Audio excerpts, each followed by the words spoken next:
one of the biggest misconceptions within our community is what is anxiety the feeling versus what is anxiety the condition. And I think, Trace, can I throw it to you just initially to probably put not so much a definition, but a bit of a discussion around that, just for the... Yeah, absolutely. So I was thinking about this and how best to describe it, and I was thinking about the supervision that I've provided to people who are working with children and young people, and I always like to say that anxiety, the condition, is the collection of the symptoms and behaviours that come from two sources. And so it's helpful, I think, to think about capital A anxiety as the condition and anxiety with a little a as the feeling that can often arise and is a really normal, helpful feeling at times. And so I think if we think about our nervous system is there to help us sort of evaluate our surroundings. Is this a safe place for me to be? And it does a really good job of trying to keep us safe.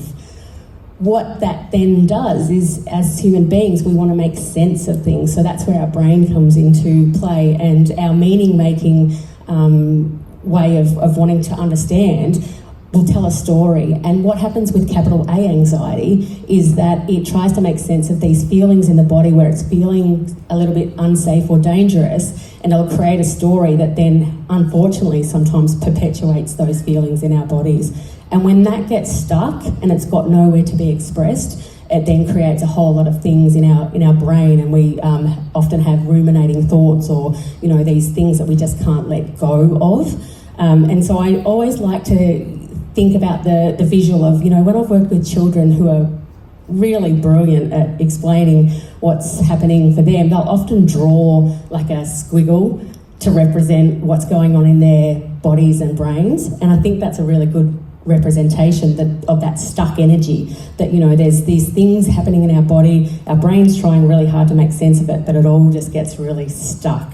So then it comes out in these different ways. So this collection of symptoms that we might call symptoms that might be ruminating thoughts, it could be the need to fidget and fiddle, all of those things. So that can be helpful to think about, is this a capital A anxiety where it's really stuck energy and I'm getting stuck in thoughts that aren't helping me, do the things I love? Or is this little a anxiety or anxious feelings, which is about really normal worries that we all have?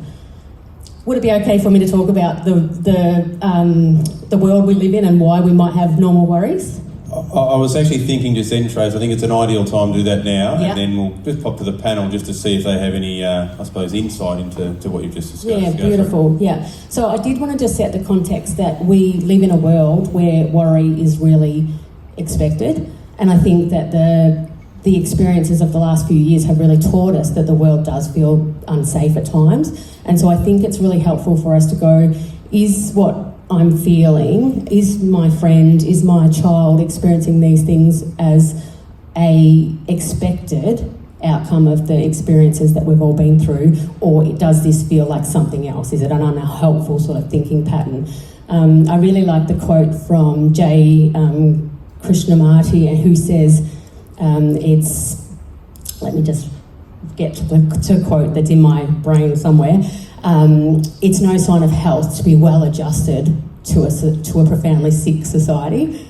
And I just think that captures the essence of what I'm trying to explain, which is sometimes our world isn't that great. We weren't actually meant to have access to all the bad news in the world. So anxiety, little a anxiety, might be part of our normal world, and what we're hoping to talk about tonight is how do we know the difference and how do we get the support when it is something else. Yeah, it's a brilliant summary. Thank you, Trace. And can I perhaps throw to Ben or Dorrinda to start, just to give a bit insight maybe into your work and how this might present in your setting?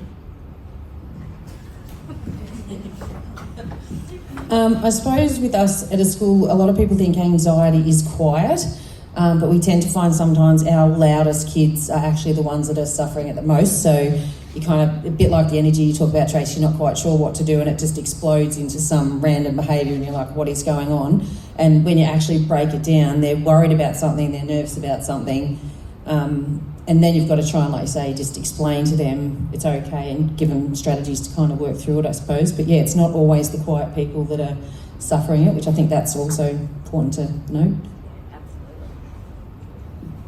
Thank you. Thanks all for turning up too, really appreciate it. And if you're a little bit nervous, it's to be expected.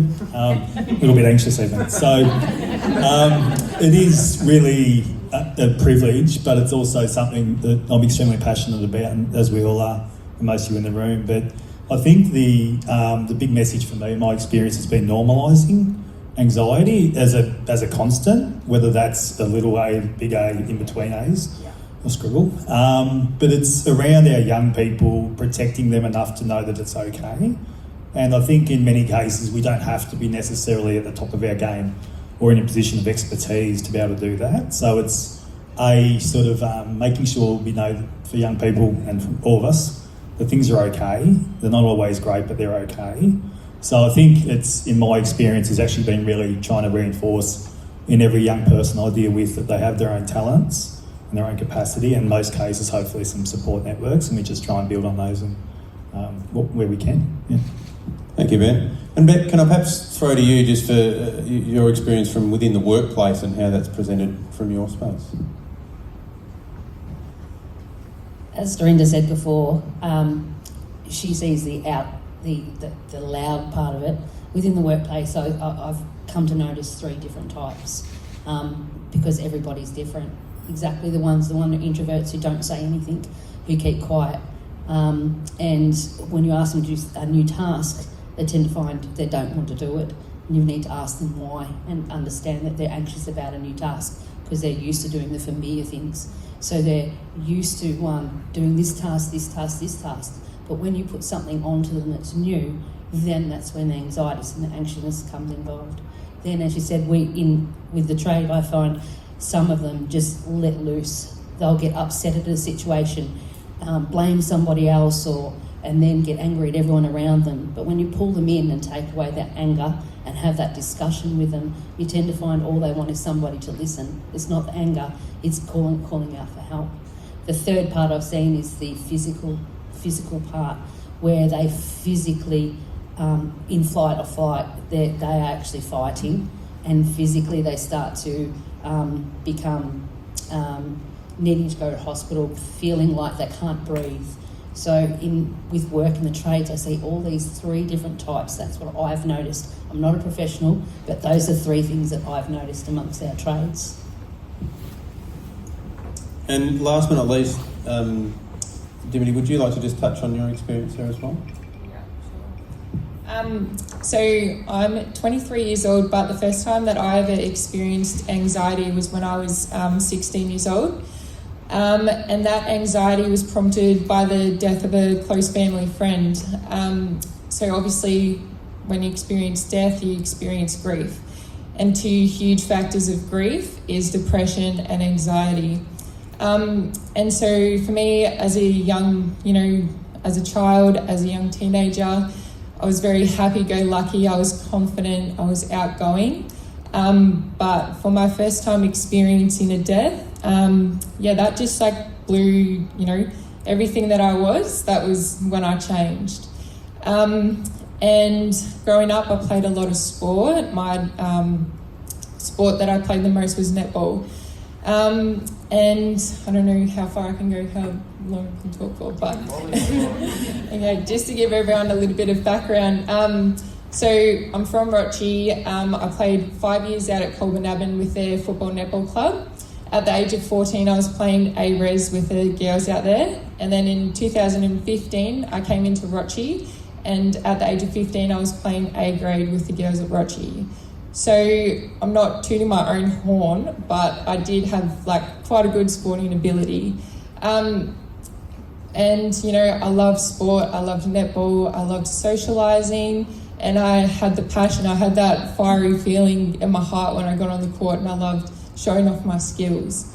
So 2016 was my second year playing in at Rochi, and that was the year that this person passed away.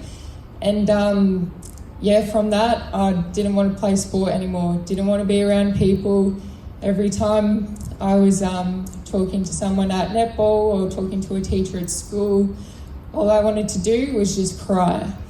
And I don't know if that's just grief or if that's depression or anxiety. It's probably everything. But that was just too overbearing for me. So I thought, instead of going to netball 3 times a week or going to sport, going to school, I'm just not going to do any of it. And from there, not only did I stop playing sport, but I also started to wag a lot of school as well, because being in a classroom, sitting in silence, being around people, I just mentally couldn't do it. And, when you're grieving, all your brain wants to do is be alone and process that death, process the grief. So, it was social anxiety, not going to, going on school excursions anymore, not wanting to play sport, not going to birthday parties, and just totally going back into that shell, becoming like a little hermit, and only wanting to be around family. So for me, that's pretty much that was my anxiety, and it wasn't just a mental thing, it also affected me physically, and it's not just, you can get migraines and you can get headaches from anxiety, but you also lose your appetite, and you can also get things like, you can experience like diarrhea and constipation.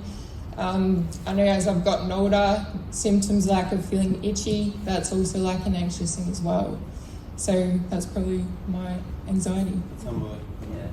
Thank you very much.